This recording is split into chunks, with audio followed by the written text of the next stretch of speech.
Bonsoir tout le monde, camarades et amis. Nous sommes sur la chaîne du PRCF pour un entretien avec notre camarade Monika Karwowska qui est militante communiste franco-polonaise qui a fait beaucoup de luttes syndicales, politiques. Donc, bonsoir camarades. Bonsoir, bonsoir les amis, bonsoir camarades. Donc nous allons parler de la répression syndicale que tu vis, que tu as vécu dans ton entreprise depuis le mois de décembre, on va dire. Oui, même si les problèmes ont commencé Même si les problèmes ont commencé bien avant. Disons 9 mois. Ouais, 9 mois. Donc, est-ce que tu pourrais d'abord commencer par nous présenter un peu le contexte, c'est-à-dire le type d'entreprise et le type de travail que tu faisais, depuis combien de temps voilà. Donc voilà, donc moi ça fait 30 ans que je travaille, puisque j'ai 52 ans.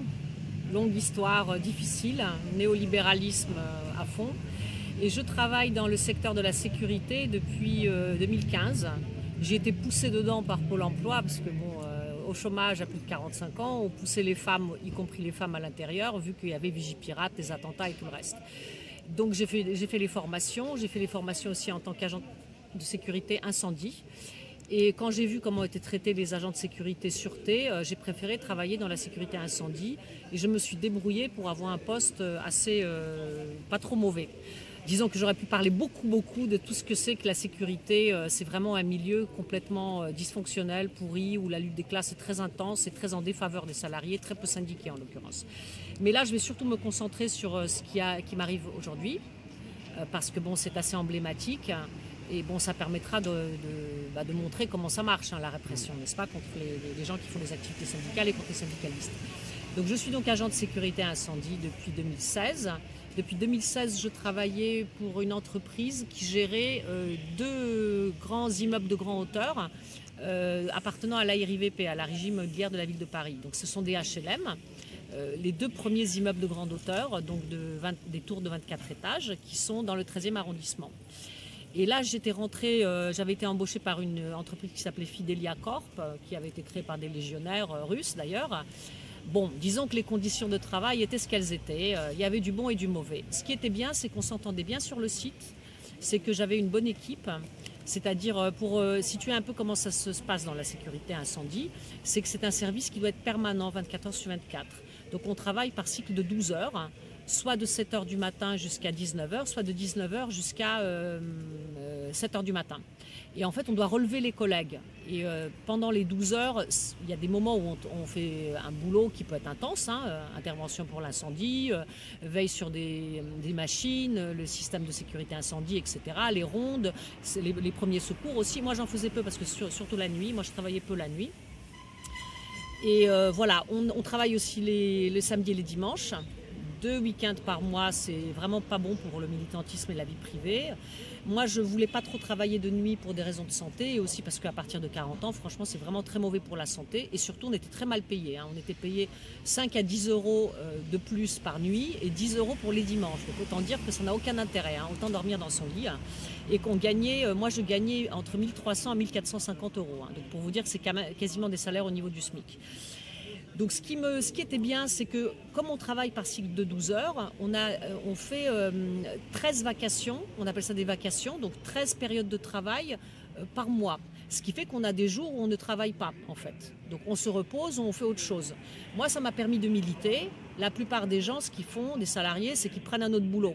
Et beaucoup travaillent 70 heures par semaine pour gagner 2000 euros en pensant qu'ils sont les rois de la terre en même temps. Et leur expliquer que c'est de l'heure que compte le salaire et que la qualité de vie, tout ça, c'est compliqué quand même. Donc voilà, moi, ça me permettait de faire mon militantisme. Donc voilà, donc mon salaire était d'entre 1350 et 1450 euros, parce qu'il y a des espèces de primes d'habillage, c'est pour ça qu'il est variable. Bon, c'est pas énorme, hein, c'est quasiment au niveau du SMIC. D'ailleurs, quand il y avait les gilets jaunes, on rigolait un peu jaune en disant que bientôt, à ce rythme-là, le SMIC va augmenter et nous, on se retrouvera en dessous du SMIC. Il faut dire que mes collègues soutenaient le mouvement des Gilets jaunes, mais avec moi qui allais aux manifs, hein. Ça, c'est aussi important de dire. Par rapport au niveau du syndicalisme, il n'y a quasiment aucun syndicalisme dans ce secteur. Et là, je pourrais en parler longtemps, hein. Et là, en tout cas, sur mon site, il n'y avait pas de syndicalisme quand je suis arrivée. Ça va ? Mais par contre, on avait des anciens ouvriers qui, eux, étaient plus expérimentés que nous. Certains étaient d'anciens pompiers. Et ces collègues-là, ils nous soutenaient beaucoup. C'est eux qui tenaient l'équipe, en fait. Ils nous ont formés sur le métier. C'est eux qui assuraient, j'ai envie de dire, la viabilité du travail, c'est eux qui l'organisaient. Ils étaient très autonomes et certains avaient été syndiqués.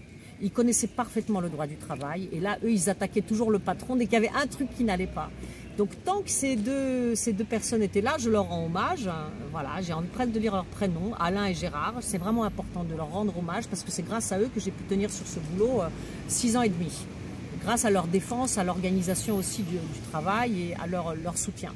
Le problème, c'est que les problèmes ont commencé quand notre site, quand on a été repris par l'entreprise Eurosûreté Protection. Alors il faut savoir que, en théorie, il doit y avoir un appel d'offres sur ce genre de marché.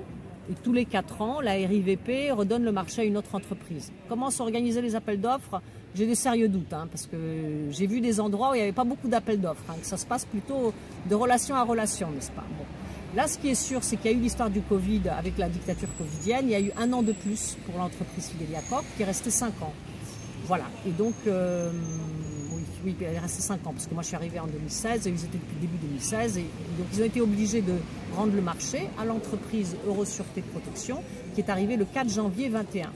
La loi dit qu'on peut soit être licencié, enfin rester avec l'autre boîte, la première entreprise, soit être repris, comme on fait dans le féodalisme, voilà, le seigneur racheté avec les paysans, ça se passe comme ça, sauf que nous on considère ça quasiment comme bien, puisque voilà, on est repris dans notre site, on reste sur notre site, soit être repris et licencié en fait, voilà, ça aussi ça peut arriver. Et donc moi ce qui m'arrangeait, comme il y avait le Covid et qu'il n'y avait pas de marché du travail quasiment, on était en plein masque, confinement et tout le bordel, ce qui était important pour moi c'était de rester sur le site.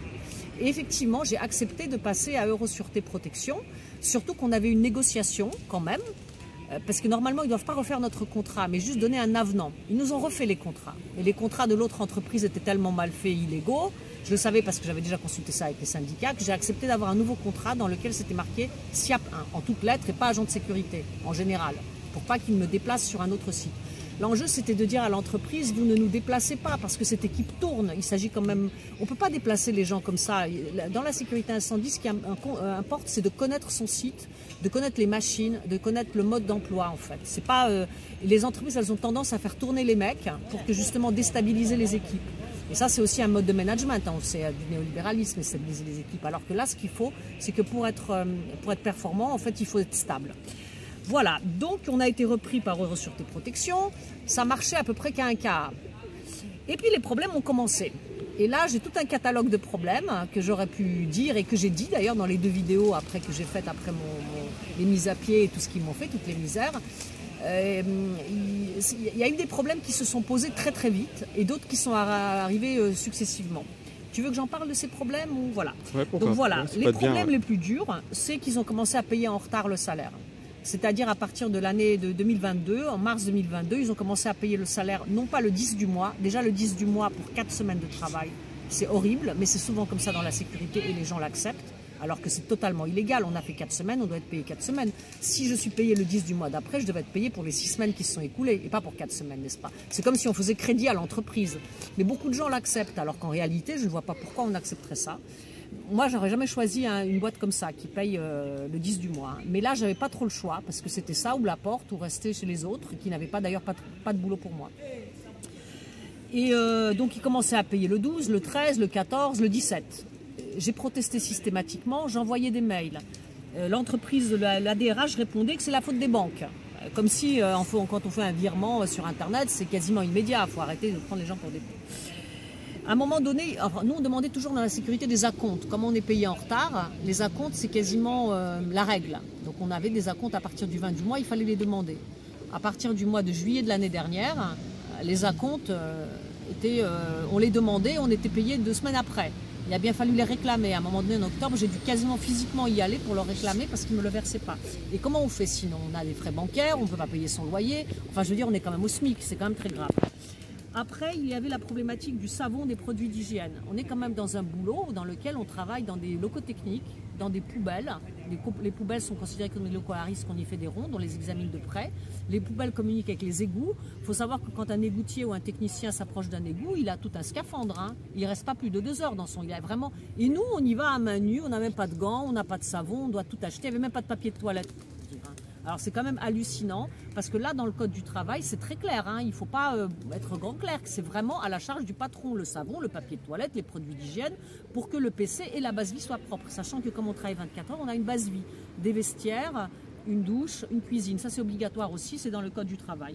Donc, il y avait tout ça, mais ça se dégradait. Par exemple, il y avait des réparations à faire, ESP refusait de le faire. Ils nous demandaient de le faire à leurs frais, soi-disant, ils nous rembourseraient. Or, c'est pas comme ça que ça se passe. Pour déboucher un évier ou pour changer un néon d'une ampoule qui est à 20 mètres de haut, non, c'est un technicien spécialisé qui doit le faire. C'est pas nous, en fait. On n'est pas dans une maison, quoi, en fait. C'est vraiment à la charge de l'employeur.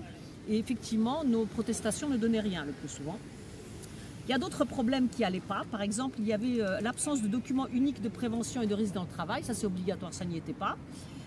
L'absence des documents présentant le comité d'entreprise. C'est quand même une entreprise de plus de 50 salariés largement, de plus de 100 salariés.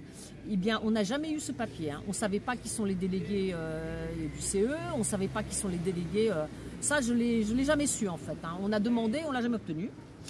Il n'y avait pas de PTI, le poste de travailleur isolé, c'est une machine qui est censée avertir si on a un problème au travail. Tu sais, on tombe, la machine tombe avec nous et normalement il y a une sonnerie qui est dans les locaux du patron avec une astreinte et on doit se porter secours à nous parce qu'on travaille comme dans le locaux technique, seul. Donc ça c'est obligatoire aussi. Le PTI n'a jamais marché.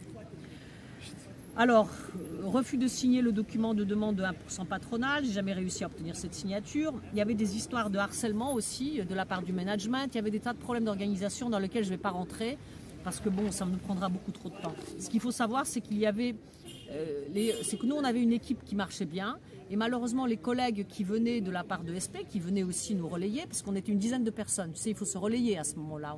Pour avoir un site, il faut entre 10 et 15 personnes. Par exemple, il y avait un collègue qui menaçait les autres collègues de mort. Il venait dans un état pas possible au travail. Et je veux dire, ce gars-là, on a redemandé au management de faire quelque chose avec lui. Le manager a dit dans une réunion, je me rappellerai toujours, le 18 octobre 2022, qu'on ne pouvait rien faire avec ce type-là. Donc c'est pas normal, ça. C'est aussi la sécurité des salariés au travail. C'est le patron qui en est responsable. Alors, moi, je considérais que j'étais discriminée parce que j'étais obligée de faire 3 commissions de sécurité. Les commissions de sécurité, c'est comme des examens pour les SIAP 1, puisque viennent les gens de la préfecture, les responsables, et qui regardent si la sécurité incendie est au point. Alors, il y a bien sûr la question matérielle. La question, c'est les responsables, c'est le client, c'est-à-dire les responsables incendie de la RIVP, qui étaient des gens très corrects et très bien, qui, eux, regardent si tout va bien, mais nous aussi, on doit être au top, puisqu'on est censé intervenir en cas d'alerte incendie. Et effectivement, donc moi je trouvais qu'en faire une commission de sécurité qui est quelque chose de lourd et très stressant, tous les 6 mois c'était toujours moi, en tant que SIAP 1, il y avait les SIAP 2, ça va pas quoi en fait. Et voilà, j'étais pas très contente, je l'ai fait quand même pour aider finalement ESP, parce que ESP n'était, normalement l'entreprise assiste aussi à ça. Sur 3 commissions, ESP n'était pas venue à 1 ou 2 même. Et en tout cas, elle n'était pas, voilà, il n'y avait pas de manager qui était apte à tenir ça. Et voilà, donc moi j'avais écrit même un mail disant que je faisais ça pour eux et que je vous demandais à ce qu'ils soient attentifs à mes besoins à ce moment-là. C'est un peu donnant-donnant, n'est-ce pas? J'essayais d'avoir ce genre de relation. Et bien ça n'a rien donné finalement, parce que voilà, la question des salaires en retard continuait et c'est là qu'est intervenue mon activité syndicale. Alors je suis allée retrouver la CGT locale que je connaissais déjà. J'avais été adhérente, puis j'avais arrêté, puis j'ai réadhéré. Et en fait, donc j'ai quand même parlé des difficultés à la CGT du 13e, à l'Union locale du 13e, qui a écrit ce petit tract.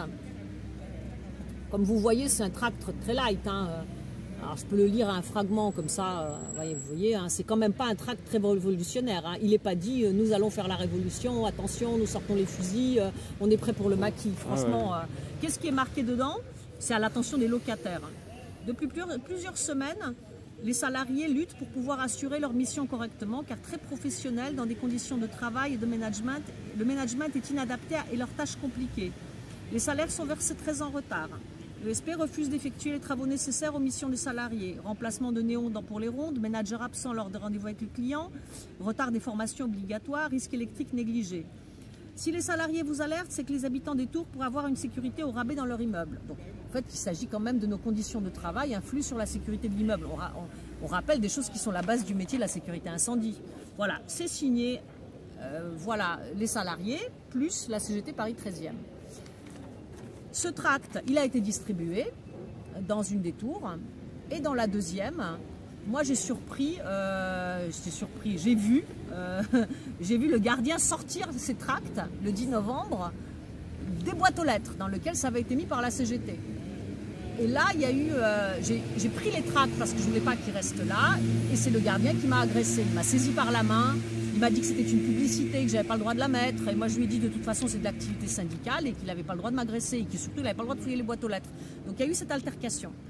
Après cette altercation, j'étais quand même inquiète, et j'ai essayé d'avoir le soutien de la CGT pour porter plainte. Et ça ne s'est pas fait. La CGT n'avait pas le temps pour moi. La CGT du 13e, je répète. Mais je suis obligée de le dire parce que je n'ai pas été syndiquée pour être mise à la porte. Mais au contraire, pour améliorer ma condition, n'est-ce pas? Je prends des risques déjà en le faisant. Et puis si après c'est pour qu'on me laisse tomber, à ce moment-là, c'est à décourager les autres gens de se syndiquer. Hein. C'est surtout ça. Hein. C'est l'image que ça donne du syndicat qui est terrible. Parce que malheureusement, quand mes problèmes ont commencé, malheureusement, la CGT du 13e m'a dit qu'elle n'avait pas le temps de s'occuper de moi. Et comment mes problèmes ont commencé, et c'est là qu'on rentre dans la question de la répression. Oui. Calme plat pendant, tout va bien, voilà, on est novembre, décembre. Alors là, j'ai un petit accident de santé, je pars en arrêt maladie le 12 décembre, et après j'enchaînais sur mes congés payés. Donc je quitte le site le 12 décembre avec mon arrêt maladie, tranquille. Mon casier est fermé, mes affaires sont dedans, tranquille quoi, franchement, même soulagée. Je venais de rencontrer le nouveau manager qui avait l'air sympa même, qui d'ailleurs avait promis de s'occuper de la question des salaires. Tiens, je vais donner son nom parce que ce monsieur de Lanneville, il avait l'air très sympa, je m'entendais très bien avec lui, c'est moi qui lui ai fait visiter le site. Bon, je me dis, il y a quelque chose qui s'améliore chez ESP, c'est très bien.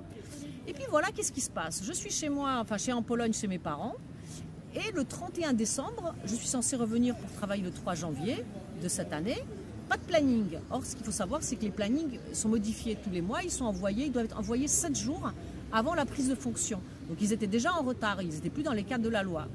Donc là, je demande au manager de Lanneville de réagir, je leur envoie un mail, je téléphone, pas de réponse. Et j'insiste, je téléphone à mes collègues, tout le monde a reçu le planning, et à ce moment-là, ils finissent par m'envoyer le planning à J-2 de mon travail. Et qu'est-ce qui se passe? Ils m'ont déplacé du site, ils m'ont viré ailleurs, ils m'ont chassé du site. Ils m'ont décidé de m'envoyer dans une zone industrielle dans le 91, Zalando, où il n'y avait même pas de transport en commun. Et je n'ai pas compris pourquoi. Ça a été très dur. Hein. Franchement, pour moi, c'était très très violent parce que je ne comprenais pas. Alors, eux, ils disaient que c'est normal, on déplace les gens comme ça. Certes, dans leur contrat de travail que j'étais obligée de signer, c'est marqué qu'on déplace les gens quand ils veulent. Mais on sait très bien que ce qui compte, c'est quand même le rapport de force et aussi la négociation qu'on a eue. Le but, c'était, je l'ai dit d'ailleurs à ESP, c'est qu'il se faisait fort aussi de faire la promotion des femmes. Alors je ne vois pas pourquoi moi je dois quitter un site et céder la place à un homme alors que j'ai commis aucune faute professionnelle et qu'ils ne peuvent pas me la prouver. Et pourquoi je dois aller dans une zone industrielle où d'ailleurs je n'ai pas choisi du tout ce travail. Voilà, c'est moi j'étais sur ce site, c'est sur ce site que je voulais rester. Et alors ce qui se passe en rentrant à Paris, c'est que je vais les voir dans leur bureau directement et ils me notifient un entretien disciplinaire. Voilà. Tout de suite, un avertissement. D'ailleurs qu'ils ont décidé par courrier que c'était déjà l'avertissement. Ils ont même pas encore, j'ai pas encore écouté la faute, qu'il y avait déjà l'avertissement qui était dit. Et voilà, donc je suis convoquée pour le 11 janvier.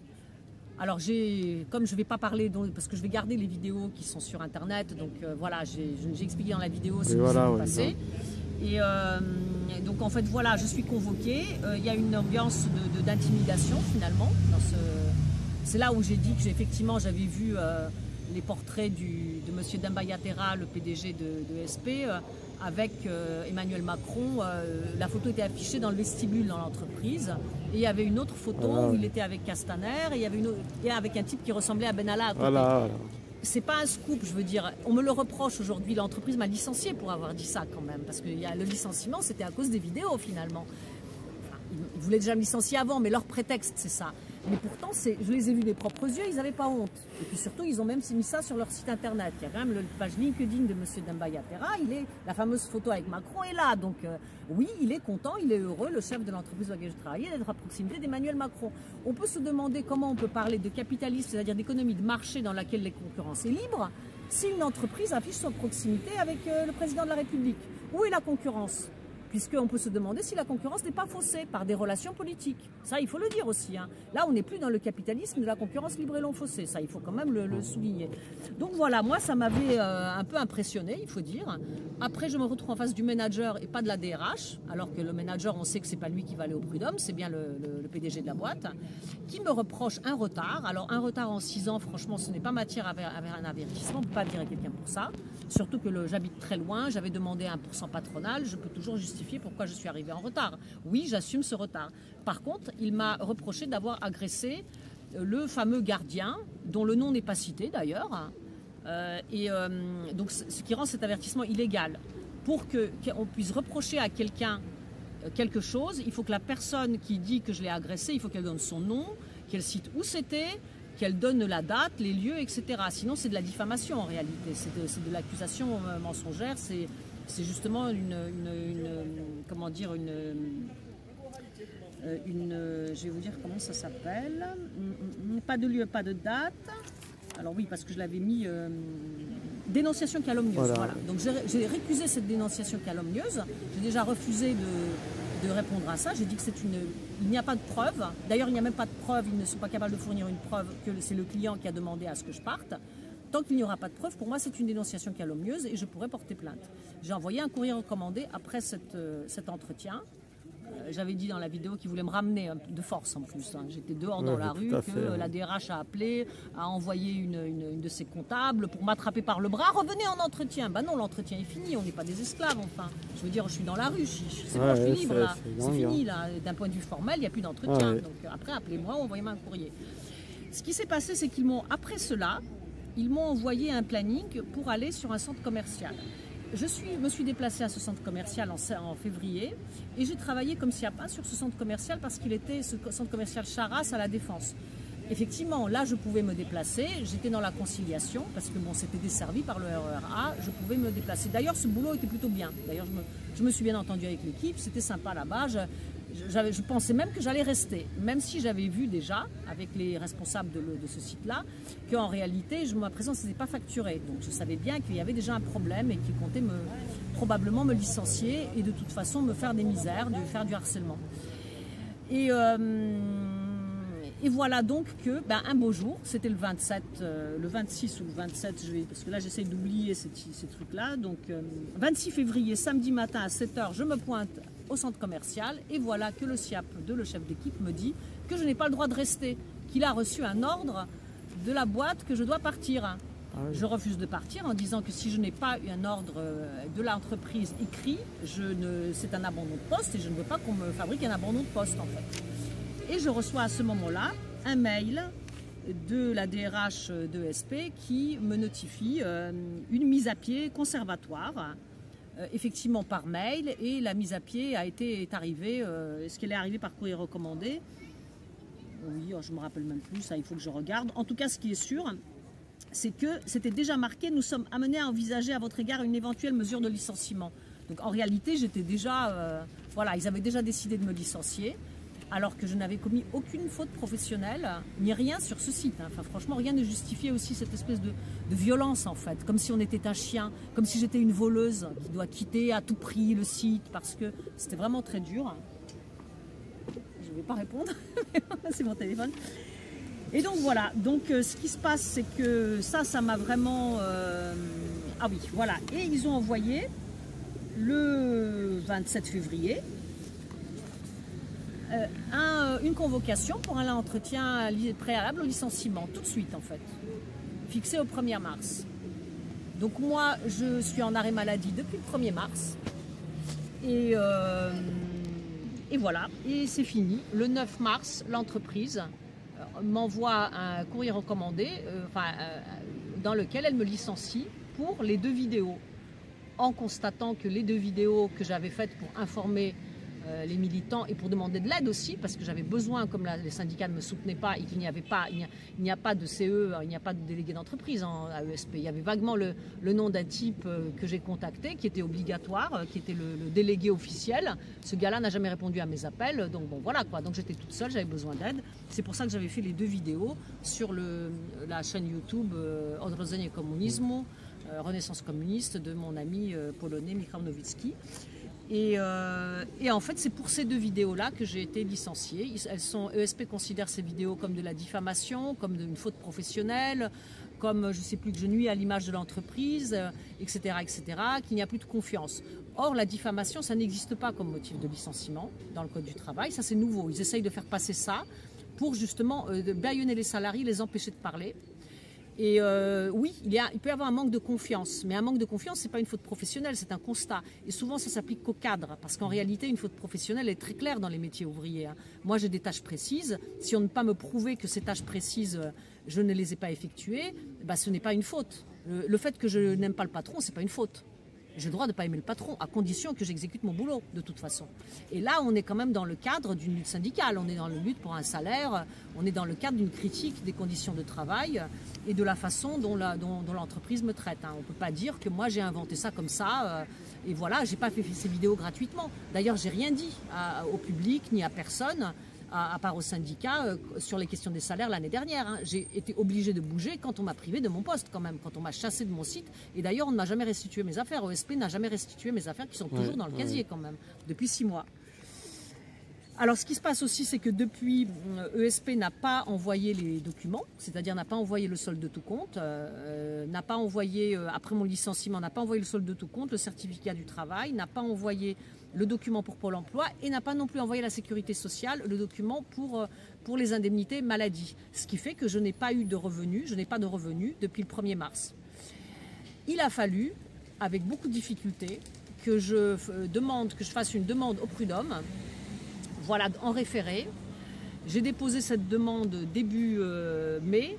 Heureusement, ça s'est fait assez vite et j'ai eu une date qui a été fixée au 12 juin. Depuis, ESP a bougé, il m'a envoyé les papiers, mais il l'a envoyé le 26 mai, donc au bout de 3 mois, n'est-ce pas? Donc du coup, j'ai toujours pas de revenus parce que ça n'a toujours pas été traité. Cela dit, le fait que la sécurité sociale ne veuille pas traiter, ne veuille pas me verser mes indemnités maladie et subordonne les indemnités journalières au respect du Code du travail par l'employeur, ça c'est illégal. La sécurité sociale, c'est un revenu de remplacement qui est indu, j'ai cotisé. Normalement, ce n'est pas à moi, c'est à la sécurité sociale d'exiger de l'entreprise qu'elle le fasse, n'est-ce pas? Là, on en est arrivé à un stade où la sécurité sociale, dans mon quartier en Val-de-Marne, ne répond pas au téléphone. Très difficile d'avoir un rendez-vous et je leur ai fourni les fiches de paye et en 3 mois, ils n'avaient pas du tout bougé en fait. Donc voilà, et Pôle emploi exigeait le fameux document de Pôle emploi. Donc voilà, et donc ça c'est une façon aussi d'intimider le salarié, on ne peut pas le nier, n'est-ce pas? On ne peut pas dire que c'est une négligence, qu'ils ne savaient pas, etc. C'est faux, une boîte de 500 personnes qui a une DRH qui est capable de faire des remontrances pareilles, des avertissements et compagnie, elle sait très très bien qu'il faut envoyer les documents de fin de contrat au moment de l'envoi de la notification de licenciement. D'autant plus que dans leur notification de licenciement, ils ont marqué que je vais recevoir les documents. Il a fallu que je porte l'affaire devant le Conseil des prud'hommes de Paris pour qu'ils m'envoient les documents. Voilà.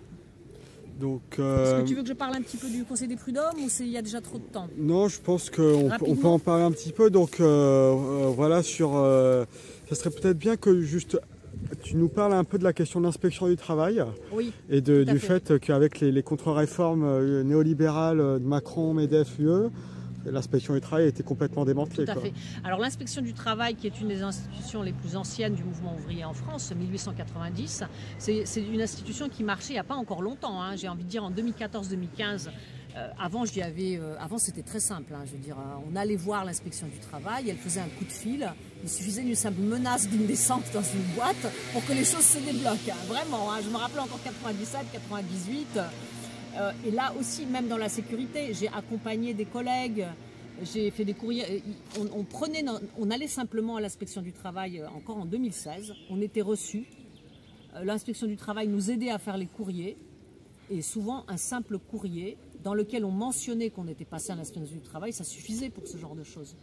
Et si ça ne suffisait pas, l'inspecteur du travail avait le droit de téléphoner à l'entreprise, de leur dire qu'il faut le faire et de leur dire à ce moment-là, on fera un contrôle chez vous. Qu'est-ce qui se passe aujourd'hui? Impossible d'avoir le moindre entretien. Elle ne répond plus au téléphone, aucune inspection du travail. Moi j'ai essayé plusieurs, le 13e, ici dans mon quartier, là-bas à Versailles, dans la région où est la boîte. Impossible, ils ne répondent pas au téléphone. Il faut écrire un mail, le mail se perd. J'ai déjà écrit un mail, j'ai écrit des mails qui n'ont jamais eu de réponse. Et uniquement sur rendez-vous et uniquement, on ne sait pas d'ailleurs, moi je ne sais pas, j'ai jamais réussi à obtenir un rendez-vous à l'inspection du travail. D'accord, d'accord. Donc, Voilà, donc c'est pour ça que j'étais obligée d'aller au prud'homme voilà, pour des oui. choses qui avant étaient très simples en fait. ouais, tout à fait. Oui. Donc, oui, si tu peux nous parler un peu de ce qui s'est passé au prud'homme, quoi. Oui, alors au prud'homme, possible. ça s'appelle c'est une audience en référé. Ça s'appelle, je vais Oui. te donner, alors j'ai pas le nom là. Ça s'appelle, voilà, donc un référé. C'est en fait, c'est une procédure rapide, accélérée, mais qui n'est valable que pour certaines choses justement urgentes, c'est-à-dire pour les documents de fin de contrat et pour les salaires non payés, pour d'autres éléments aussi visiblement, parce qu'il n'y avait pas que ça quand je suis allée finalement référer. Et malheureusement en référé, je ne peux pas demander la contestation du licenciement. Ça, c'est une autre procédure pour laquelle j'ai 1 an pour le faire et qu'il est bon de faire. Parce que chaque licenciement pour motif personnel, j'ai potassé le code du travail, si l'employeur considère que j'ai fait une faute, ça s'appelle un licenciement pour motif personnel.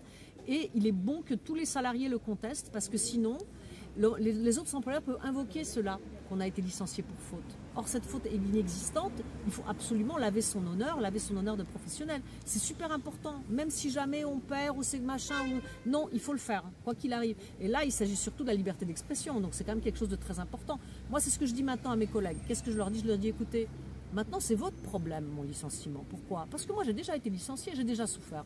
Maintenant, c'est vous qui serez licencié pour votre liberté de parole. Ça veut dire que vous ne pourrez plus rien dire, plus rien publier. Et bien maintenant, ce n'est pas mon problème, c'est le vôtre. Alors, je ne sais pas si les gens comprennent ça, Ouais, bon. Mais en même temps, si c'est vrai. Je veux dire, ça, c'est emblématique. Je pense même que vraiment le mouvement ouvrier, les syndicats devraient se saisir de ce cas-là, parce que c'est vraiment très grave. Et voilà. Donc, dans ce référé, je demandais juste les documents de fin de contrat, le paiement d'une indemnité, parce que j'ai appris qu'on pouvait demander des dommages et intérêts pour le fait de ne pas avoir de revenus depuis le 1er mars à cause de la négligence de l'entreprise, à hauteur de son salaire en fait. Les dommages et intérêts provisoires, ça s'appelle. Et j'ai demandé la restitution de mes affaires aussi, n'est-ce pas, hein, puisque bon, voilà, les affaires sont toujours enfermées dans le casier, c'est ma propriété. Et donc j'y étais le lundi et c'était très intéressant de voir parce que en fait effectivement les prud'hommes c'est quand même l'endroit où on observe la lutte des classes réelle telle qu'elle est et pas telle qu'on imaginerait qu'elle devrait être et un peu tout, n'est-ce pas? Pas du tout des secteurs choisis mais il y a tous les secteurs privés bien sûr, c'est le secteur privé, il y a des grosses boîtes, il y a des petites. Ce que j'ai vu c'est qu'il y avait 25 plaignants salariés, que seul un tiers avait des avocats. Et ceux qui avaient des avocats, c'était des cadres. Ça veut dire que la plupart des ouvriers et des employés se présentent nus, sans rien. Juste avec des conseils qu'on peut obtenir à des avocats des maisons du droit, etc. Qui souvent ne sont pas très judicieuses, il faut dire. Parfois elles sont judicieuses et parfois non. Donc ça c'est quand même flagrant parce qu'on voit une inégalité énorme. Et surtout, ce qui m'avait frappé aussi, ça c'est pas la faute des conseillers prud'homaux, mais c'est une espèce de pratique. C'est que les avocats avaient plus de temps de parole que les salariés. Mais il faut dire aussi qu'ils sont chevronnés, ils attaquent, ils se battent, c'est un jeu pour eux, ils gagnent leur vie. C'était beaucoup des femmes, d'ailleurs des jeunes femmes, certaines étaient brillantes, etc., pugnaces. Bon voilà, donc, et aussi on regroupe les entreprises, les affaires qui ont des avocats, parce que ça leur permet de ne pas perdre de temps en attendant, puisque moi j'étais 16e, il fallait que j'attende toute l'après-midi pour avoir... Cela dit, leur temps est précieux, le nôtre non. Ça aussi, c'est quelque chose à voir. Il y a quelque chose qui est pas très juste, même si, comme je dis, je n'incrimine pas forcément le Conseil des prud'hommes, c'est une espèce de pratique qui s'est mise en place. Ce qu'il faut savoir, c'est que nous, salariés, on peut être accompagnés uniquement, donc assistés d'un avocat, d'un délégué syndical, ou d'un proche de la famille, ou d'un collègue de son travail. Donc moi, n'étant pas mariée, heureusement j'ai eu un collègue qui était là, mais...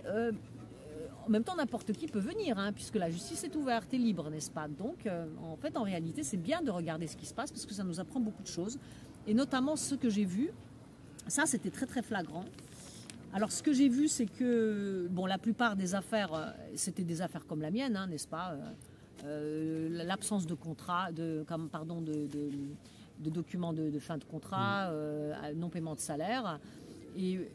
la plupart, alors la moitié des entreprises n'étaient pas venues et ne s'étaient pas fait représenter. Donc les salariés, il y en avait qui étaient tout seuls. J'ai pas compris pourquoi un des gars pour faire venir l'entreprise, devait payer un huissier. Bon, alors que dans une autre affaire, c'était une grosse boîte américaine dont la salariée, ça faisait 6 mois qu'elle n'était pas payée.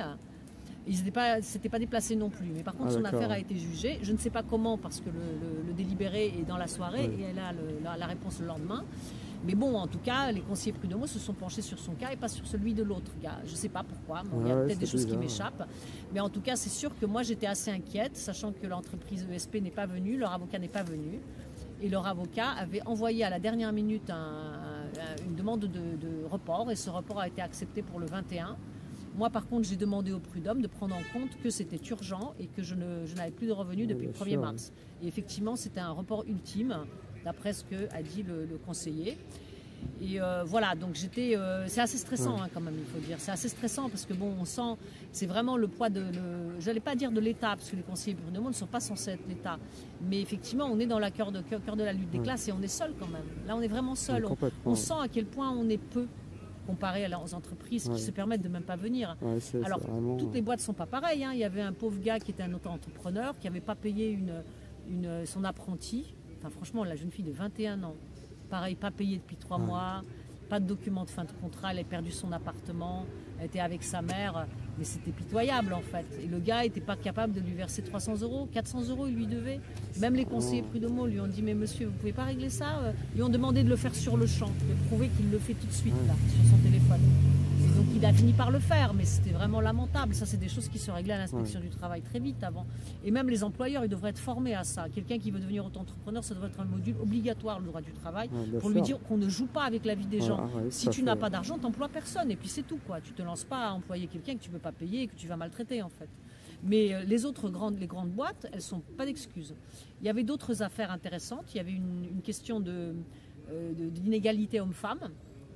Voilà, il y avait une cadre qui demandait des fiches de paye d'un de ses collègues qu'elle avait vues, mais qu'elle voulait officiellement, dans le cadre d'une procédure pour discrimination salariale de femmes. C'est très intéressant parce que là, on voyait l'avocate argumenter sur l'identité des postes et l'avocate de la partie adverse que les postes n'étaient pas identiques. C'était emblématique. Hein. Quelqu'un qui s'intéresse à la question des femmes au travail, il faut absolument écouter ce genre de choses. D'autant plus que les avocates étaient plutôt bonnes et on voyait bien la question des femmes au travail, comment les employeurs jouent pour dévaloriser les diplômes d'une femme. Voilà, c'est toujours pareil. Hein. Franchement, c'était très intéressant. Il y avait aussi un salarié suspendu depuis 20 mois dans le cadre de la politique covidienne, là, du vaccinage obligatoire. Il était brancardier, il avait perdu donc son poste, il était suspendu. Et là, son avocat attaquait la question de la suspension. Il l'attaquait aussi en argumentant sur les droits de l'homme, le droit au travail qui est reconnu par la CEDH. Il n'argumentait pas sur la Déclaration universelle des droits de l'homme ni sur la Constitution française, ce qui est fort dommage. Mais par contre, il argumentait aussi sur des documents que l'entreprise aurait dû lui envoyer, surtout depuis que le décret est passé de la réintégration. Et l'entreprise, qu'est-ce qu'elle faisait? Elle faisait des entretiens avec les anciens suspendus pour savoir qui avait quoi dans la tête et pour pouvoir éliminer certains. Ah oui, tout à fait. Hein. C'était une clinique privée? Oui, c'était une structure associative assez grande. Parce que s'il était brancardier, c'est qu'il avait quand même... Voilà, c'était pas une petite structure. Quoi. Et ils avaient quand même de quoi payer une avocate qui était... qui savait pas trop comment faire. Oui, on n'y peut rien, c'est comme ça... c'est l'État qui a décidé, mais bon, quand un décret est illégal de l'État, qui est contraire à la Constitution et aux droits de l'homme, c'est le décret qui va... Enfin, il ne faut pas dire qu'on doit se soumettre à l'État. Si l'État fait des choses illégales, il faut le dire aussi. Ça, c'est mon opinion. Ça dit, c'était intéressant parce que ça prouve qu'il y a des salariés suspendus et ils sont nombreux. Ça a été dit d'ailleurs dans le Conseil des prud'hommes que de nombreux salariés attaquent effectivement les employeurs pour ça, pour le fait qu'on les a privés de travail. Souvent, les conseillers prud'homaux sont de leur côté, mais c'est en appel et en cassation. Quand l'État fait appel, et là, c'est cassé. Donc ça, à mon avis, il faudrait se pencher sur ça, parce qu'en ce moment, il y a beaucoup ça qui a lieu. Voilà, donc c'était vraiment un poste d'observation intéressant. Oui, complètement. Oui. Et je pense que ça serait intéressant même que pour des journalistes de gauche, des militants viennent voir ce qui se passe. D'autant plus que peut-être, pourquoi ne pas parler aussi à des salariés qui sortent des audiences. Ça peut être intéressant. Parce que là, on voit qu'il y a l'absence de syndicats, très peu de délégués syndicaux, vraiment des salariés largués, vraiment des travailleurs. Hein, vraiment plus, on voyait même à l'habillement, enfin on reconnaît l'habillement, la question de la classe, elle est carrément inscrite, quoi, n'est-ce pas? Hein. Et c'était assez triste, hein, je dois dire. Voilà, c'était fort et triste. Bon merci beaucoup camarade pour toutes ces informations sur la répression que tu as vécue, sur vraiment l'intensification de l'exploitation, de la destruction de toutes les ce qu'on peut appeler les contre-pouvoirs, mais ce qui Oui. servait aux salariés Oui. à se défendre, quoi. Et fait, oui. là, ça va être de pire en pire. Qui étaient nos conquêtes, hein, Oui, quand même, voilà, il faut c'est oublier des conquis l'expression sociaux, du ouais. travail. Première conquête 1890. Ouais, Avec les assistantes sociales, qui étaient à l'époque les surintendantes Ouais. d'usine. Il ne faut pas oublier les prud'hommes qui sont encore plus anciens, puisque Ouais. à la base, ça date du Moyen-Âge, Ouais, mais ça a été complètement, ouais. remanié et la pratique surtout était celle Ouais. comment dire, de nos conquêtes du temps du CNR, en fait. ouais, hein. ouais, tout à fait. L'absence de syndicats en entreprise. Voilà. Là, on est en train de détruire le CNR, hein, en fait. On est en C'est train ça, de c'est ça. détruire tout ce qui était les Il y a conquêtes de plus de... 44. Oui, c'est ça, ouais, complètement. Bah, ça c'est dur, hein. Je suis assez... Alors je suis pas pessimiste parce que je pense qu'il faut tout reconstruire, Ouais. mais il faut pas non plus se voiler la face. La situation, elle est Ah bah comme là, ça. c'est un rouleau compresseur ultralibéral, ouais, Ouais, complètement. tout à fait, oui. Merci camarade. Est-ce que tu, pour la fin, pour te soutenir, est-ce qu'on peut collectivement faire quelque chose, quoi, Et moi, ça me ferait plaisir si au moment des audiences qui auront lieu, j'étais accompagnée par vous pour avoir des témoins, D'accord. effectivement. Et notamment quand auront lieu les audiences pour la contestation du licenciement, Oui. puisque je vais préparer cela. Ça sera l'année prochaine, je pense, ou à l'automne. Ça serait bien que des personnes soient Oui, présentes avec d'accord. moi, parce que la question de la liberté d'expression, c'est vrai qu'on a besoin de la travailler. Je sais que l'entreprise va répondre, voilà, ils m'ont déjà envoyé un courrier d'un huissier disant que je dois enlever les vidéos. Mais j'ai pas été jugée, hein, j'ai pas été jugée ni condamnée en diffamation ni rien. Donc je veux dire, tant que ça n'a pas lieu, je n'enlève pas les vidéos. Je veux dire, je vais pas non plus donner raison juste à un courrier, quoi, en fait, d'un avocat. Hein, D'accord, oui. Un huissier ne fait qu'exécuter un jugement de justice. S'il n'y a pas de jugement, bon bah voilà quoi. Moi je persiste ici que j'ai le droit de dire Ouais. ce que j'ai dit. En Bien fait. sûr, la liberté, Là on est vraiment dedans, on est là-dedans et c'est une lutte vraiment très importante.